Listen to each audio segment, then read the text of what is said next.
madaxweyne ku-xigeenka dowladda deegaanka Soomaalida Mudane Ibrahim Cusmaan ayaa maalintii shalayto waxa uu booqday xarunta mashruuca kulan ee Gabi gaar ahaan degmada Hadhagaale halkaas oo lagu wado in laga hirgeliyo mashruuca tijaabada bariiska oo laga beeri doono 500 oo hektar.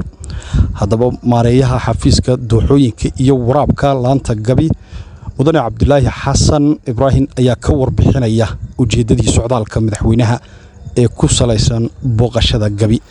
bal Cabdilaahi waxaad nooga warbixisaa sida maanta uu nii soo booqday madaxweynaha ku-xigeenka deegaanka iyo booqashadaasi waxa ay ku saabsaneyd. marka hore waa maalintii kulay booqashada madaxweynaha ku-xigeenka ku yimid maanta Gabi waxay daarneyd in la soo farmeero mashruucii beerista bariiska ah ee laga hirgeliyay Gabi iyo meelo kale oo deegaanka kamid ah. Gabi marka waxa kamid tahay 7 goobood oo deegaanka laga hirgelinayo beerista bariiska. marka guud ahaan 500 hektar oo dhul ayaa qorshaysan in laga beero Gabi si looga beero bariiska looga beero iyo qorshaysan. marka arintaas bay booqashada uu soo kormeeray madaxweynaha ku-xigeenku diyaar garowga dhulka Suuliya. mashruucani ma mid tijaabo aba mise waa mid si toos ah loo fulinayo goobta ku haboon? mashruucani waa mashruuc tijaabo ah weeyaan oo la rabo dadka in ay la qabsadaan sidii loo beeri lahaa bariiska. sida loo ogsoon yahay Soomaalidu shayada ay isticmaashaan cunno ahaan waxa u badan waxa weeyaan waa bariiskaasina waxa weeyaan ugu soo daga oo ka yimaada si looga maarmo bariiskii dalka dibadiisa ka imanayay. waxaa laga maarmaan noqotay in deegaanka Soomaalida goobo kamid ah laga beero bariis. marka Gabi waxa kamid ah goobihii la qorsheeyay in laga beero bariiska ayay kamid ahayd. mashruucan marka waa tijaabo ahaan oo markii ugu horeysay laga beerayo bariiska Gabi iyo meelo kale oo deegaanka kamid ah.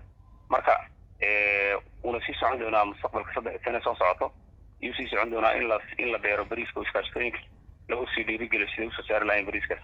waatay maadaama uu mashruucani mid tijaabo yahay mid ay xafiiska dooxooyinka ee maareeyaha ka tahay waxdaasi ay fulinaysaba mise waa mid iskaashatooyin iyo xubno kaliya shakhsiyaad ay fulin doonaan? waxa gacanta ku hayn doona waa iskaashatooyin hadda ka hor ka faa'iideysan jiray dhulbeereedka siyaabo kala duwan uga faa'iideysan jiray gacanta ku hayn doona.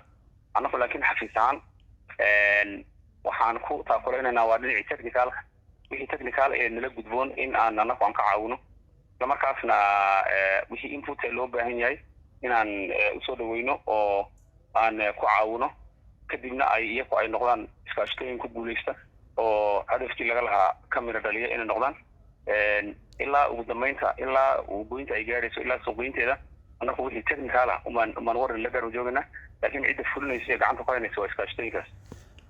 waa tahay ugu dambeyn filashadiinu waa mid nuucee mashruucani ma mid fuli doonaba kula muuqdaa ka maareeya ahaan mise waa mid aad tijaabo ahaan una hadda u qaadanaysaan? mashruucan saan horeba kugu sheegay waa mashruuc la rabo inuu noqdo mashruuc sustainable oo bulshada ay la qabsatay oo sanad waliba hadii kale ay soo saartaan iskood ay u soo saartaan. marka 20,000 hektar baa guud ahaan deegaanka qorshaysan in laga beero 3 sano ee soo socota.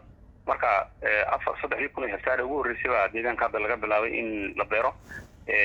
inta kalena waxay noqon doontaa sanadaha soo socda in la beero mustaqbalka dadku soo la qabsadaan bariiska isla markaasna ay u soo saartaan wixii maadarka ay cuni lahaayeen oo ay uga maarmi lahaayeen wixii dharka dibadiisa u iman lahaa iyo qorshuhu. marka arrintaas waxaan rajeynaynaa inaan ku guuleysano markaasina dadkeena ay bartaan qaabka maadarka bariiska loo beero loona soo saaro loona suuq geeyo inay bartaan iyaan xooga saaranaa. marka wixii technical ah iyo wixii maadarka anagu aan taageeraa xafiisan mar waliba waan la garab joognaa in iskaashatooyinka ku guuleystaan waan ku rajaynaa. aad iyo aad baad u mahadsantahay Cabdilaahi.